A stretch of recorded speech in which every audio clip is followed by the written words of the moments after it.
안녕하세요. 시청자 여러분을 위한 건강 솔루션 TV닥터 처방전입니다. 오늘의 건강 주제, 대표적인 귀 질환인 이명과 난청입니다.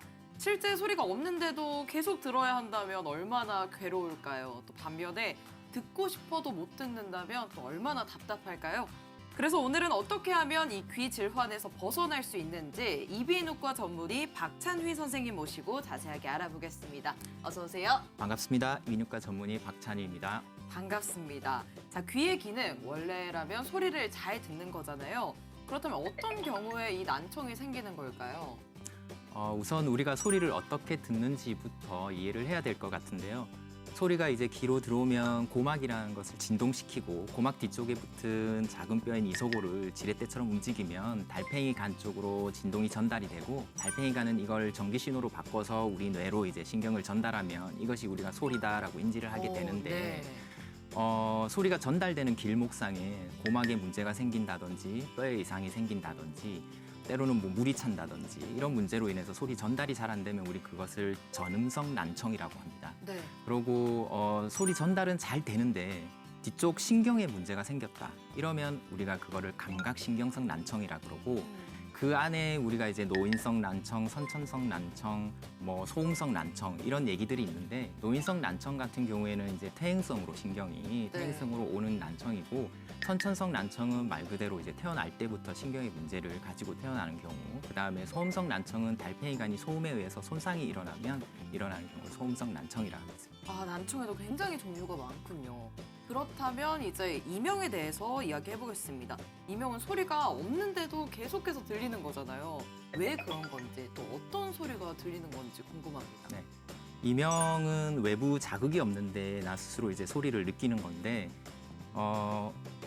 신경 경로상에 문제가 생겨서 환자분 스스로만 느낄 수 있는 자각적 이명이라는 것이 있고 네. 그다음에 주변 혈관이나 근육의 문제로 인해서 환자분뿐만 아니라 때로는 이제 검사자도 느낄 수 있는 진동성이나 박동성의 이명을 타각적 이명이라고 합니다. 그렇게 두 가지로 크게 나누게 되는데 대부분의 환자들은 한 90% 이상은 자각적 이명으로 오게 되는데 네. 이런 분들은 이제 귀에서 윙, 삐, 웅, 바람 소리, 매미 소리 이런 것들을 주로 호소하시고 오십니다. 정말 말만 들어도 괴로울 것 같습니다. 사실 이명과 난청이라고 하면 어떤 의미에서는 이게 상반된 질환인 것도 같은데 이 두 가지가 동시에 오는 경우도 있나요? 대부분의 이명 환자들이 난청을 많이 동반하고 있는데요. 청력이 떨어지기 시작하면 청각 중추에서 소리가 덜 들어오는 것을 보상하기 위해서 역으로 소리를 더 만들어내는 현상이 생기는데 이것이 우리가 이제 이명 신호로 인지하게 되는 것이죠. 근데 이제 일부 환자들은 병원에 오셔서 난 청력이 정상인데요 하시는 분들이 계신데 정밀 청력 검사를 해보면 고음역대에서 난청이 있으신 분들이 많습니다. 왜냐하면 이제 대하음역대인 500에서 2kHz까지는 우리가 정상인데 그보다 더 고주파대의 난청이 있는 경우는 평상시에 정상이라고 느끼는 경우가 많거든요. 그래서 이명이 있으신 경우에는 난청의 신호일 수 있으니까 병원을 오셔서 진단을 받아보시는 것이 좋습니다. 그러면 엄청 작은 소리도 잘 들리는 게 그것도 어떤 그렇죠. 질환인가요?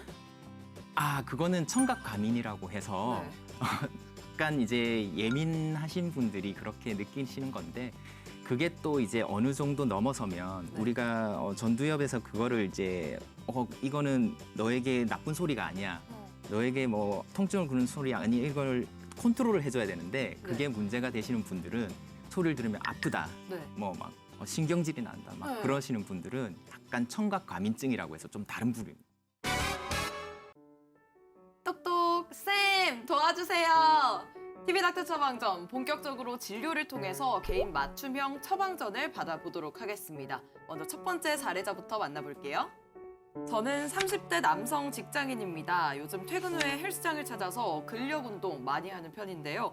며칠 전에 운동 중에 갑자기 어지럼증을 느낀 적이 있습니다. 그리고 그 다음날 갑자기 한쪽 귀가 먹먹하면서 잘 들리지 않더라고요. 이런 경우도 난청인가요? 라고 해주셨습니다. 보통 이제 수일 이내 갑자기 찾아오는 경우를 이제 우리가 난청이 찾아오는 경우를 돌발성 난청이라 그러는데 이명, 어지럼증, 이충만감, 구토, 오심 이런 것들을 동반하기도 합니다. 대부분은 원인 불명이고 간혹 혈관이나 바이러스, 청신경 종양 등이 원인이 되는 경우도 있는데 약 90% 환자에서 다양한 정도의 이명을 동반하기도 합니다. 근데 이제 돌발성 난청 이전에 이명이 동반되기도 선행해서 오기도 하기 때문에 이명이 갑자기 생긴 경우에는 병원을 꼭 오셔서 청력 검사를 받아보셔야 되고 네. 40%의 환자에서 이제 어지럼증을 같이 호소하기도 하는데 어지럼증으로 이제 오신 분들 중에서도 이제 청력 검사를 해야 되는 이유가 바로 이런 이유. 그다음에 돌발성 난청인 경우에는 초기에 치료를 하는 게 예후에 많은 영향을 주기 때문에 아하. 되도록이면 빨리 병원을 가서 치료를 받는 것이 좋습니다. 네, 여러분 들으셨죠? 조금이라도 이상이 느껴지신다면 빠르게 병원으로 가서 진료를 받아보시는 게 좋을 것 같습니다. 그럼 두 번째 사례자로 넘어가 볼게요. 저는 3년 전에 이석증 진단을 받은 40대 여성입니다. 그런데 작년에 한두 차례 귀가 갑자기 먹먹해지는 증상을 느꼈습니다. 또 가끔씩 어지럼증을 느낄 때도 있습니다. 그리고 며칠 전에 오른쪽 귀에서 삐 하는 소리가 계속 들리기 시작했습니다. 이석증을 꾸준히 치료 중인데도 난청과 이명, 어지럼증이 더 심해질 수 있나요? 라고 사연을 보내주셨습니다. 이석증 자체가 난청 이명을 유발시키지는 않고요. 아, 그렇군요. 돌발성 난청에 이석증이 동반되는 경우가 많고요. 또 메니에르병에 이석증이 동반되는 경우가 많습니다. 네. 메니에르병은 난청, 어지러움, 이명, 이충만감, 귀가 꽉 찬 느낌 이런 것들을 동반하는 질환인데 메니에르병과 이제 이석증이 같이 오는 경우가 흔히 있기 때문에 이번 사례도 메니에르병에 의한 이석증이 아닌가 생각이 되는데요. 네. 반복적인 난청과 어지러움이 있는 경우에는 병원을 찾으셔서 적절한 진단을 받고 치료를 받는다면 이분 같은 경우에도 호전이 있지 않을까 생각이 듭니다. TV닥터 처방전 계속해서 이명과 난청에 관한 예방과 치료법에 대해 알아보겠습니다. 자, 먼저 이명은 도대체 어떻게 치료가 가능한가요? 우선 병원을 찾아서 정확하게 진단을 받고 치료를 받는 것이 우선이겠는데 네. 갑작스럽게 동반된 난청과 함께 온 이명은 당연히 난청을 치료하면 90% 이상 개선이 될 수가 있고요. 만성적인 이명인 경우에는 약물 치료와 함께 이명 재훈련 치료라 해서 우리 머릿속에서 이제 이명을 강화시키는 네트워크 형성이 됩니다. 만성적으로 이명을 듣게 되면. 그래서 그런 것들을 개선시켜주는 소리와 상담 치료 이런 것들을 병행하게 되고요. 당연히 난청이 심하신 분들은 보청기를 통해서 외부 소리를 잘 넣어주면 이명이 또 개선되는 효과가 납니다. 최근에는 경두개 자기 자극 소리라 해서 머리에 자기장을 쬐어줘서 이제 이명을 치료하는 방법이 있으니까 이러한 여러 가지 치료법은 이제 병원을 오셔서 환자분에 맞게 이제 상담을 받고 적절한 치료법을 찾는 것이 중요하겠습니다. 생각보다 굉장히 다양한 치료법이 있군요. 그렇다면 이 난청의 경우에는 치료하면 청력이 어느 정도 회복이 되나요? 일단 치료의 대상이 되는 난청은 우리가 이제 염증으로 오는 전음성 난청이나 갑자기 발생한 돌발성 난청인 경우에 해당이 되는데 염증으로 인한 난청인 경우에는 염증 치료를 하면서 우리가 구조적으로 문제가 생긴 부분을 수술적으로 개선을 시켜주면 난청이 치료가 되고 돌발성 난청인 경우에는 우리가 스테로이드라는 대용량의 스테로이드를 쓰면서 주사 치료를 고막에다 놓는 치료를 해서 기본적으로 치료를 하게 되는데 돌발성 난청의 이제 교과서적인 치료 확률은 3분의 1은 완전히, 3분의 1은 불완전하게, 3분의 1은 회복 안 될 수도 있다고는 되어 있는데 제 경험상으로는 빨리 오셔서 치료를 받게 된다면 이보다는 그래도 치료 효과가 좋게 나타나는 것이 현실이고 그다음에 노인성 난청이나 소음성 난청인 경우에는 조금 퇴행성으로 오셨기 때문에 그거를 정상인 정말 젊은 청년의 청력으로 돌리는 건 불가능하고요. 보청기라든지 이런 청각 보조 기구를 통해서 청력을 개선시켜 줄 수 있습니다. 아, 그렇군요. 들으면서 제가 개인적으로 궁금해진 게 있습니다.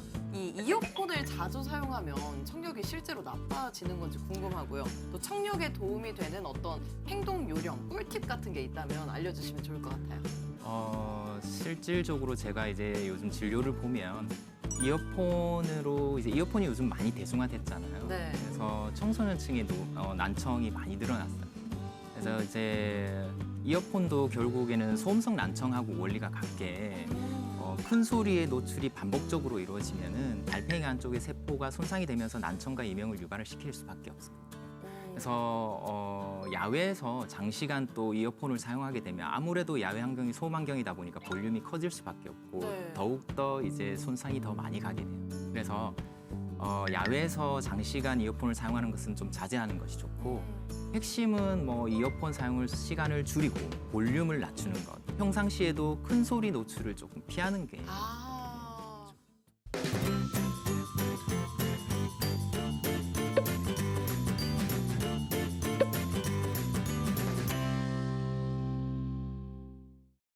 TV닥터 처방전, 오늘은 이명과 난청에 대해 알아봤습니다. 선생님, 마지막으로 정리 한 말씀 부탁드릴게요. 노령 인구가 늘어나면서 노인성 난청 인구가 많아지고 있고 이어폰 사용이 대중화되면서 청소년층의 난청도 많이 늘어나고 있습니다. 이와 더불어서 이제 난청 환자가 많아지니까 이명 환자도 많아지는 것은 당연한 결과겠고요. 무엇보다 뭐 중요한 거는 난청이 오는 것을 예방하는 것이 중요하겠고 난청과 이명이 왔다 그러면 병원을 찾아서 적절한 치료법을 찾아서 치료를 받는 것이 중요한데 제일 조금 짚고 넘어갈 것은 돌발성 난청이나 갑작스럽게 이명이 생겼을 때는 빠르게 병원을 찾아서 진단을 받는 것이 중요하겠습니다.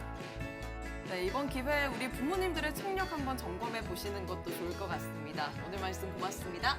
고맙습니다. 네, 저희는 다음 주 이 시간에 더 알차고 유익한 처방전 가지고 돌아오겠습니다. 오늘 하루 더 행복하고 더 건강하세요.